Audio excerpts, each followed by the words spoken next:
बिस्मिल्लाह वस्सलामु अला रसूलिल्लाह। Programme 1 minute के साथ सोहेल अहमद सिद्दीकी हाजिर।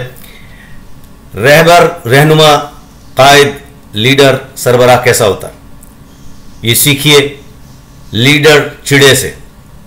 हमारे घर के आसपास की चिड़ियों का रहनुमा, कायद, लीडर, सरबराह। लीडर चिड़ा या मेहरबान चिड़ा, जिसके 3 काम हैं। एक, सुबह सवेरे अल्लाह की हम्द सना करना। दूसरे, इलाके की मोहल्ले की चिड़ियों को आवाज़ दे के जमा करना कि दाना आ गया है। और तीसरे, सबसे बड़ा और अहम काम, मुझे आवाज़ दे के मुतवज्जे करना कि दाना ख़त्म हो गया है या कम हो गया है या कबूतर बैठे में, आओ इन्हें उड़ाओ ताकि हमारी चिड़ियाँ दाना चुग सकें। बालकनी के उल्टी तरफ ये साहब बैठते हैं, मुस्तकिल क़याम है इनका, आते जाते हैं। घोंसला कहाँ है इसका सही अंदाज़ा नहीं है। एक इनसे मिलते जुलते सीधे हाथ पे भी बैठते हैं, कभी कभार आते हैं। दोनों का कमाल ये है कि ये दाना चुगते नहीं हैं, सिर्फ यही फ़राइज़ अंजाम देते हैं। ये होता है लीडर।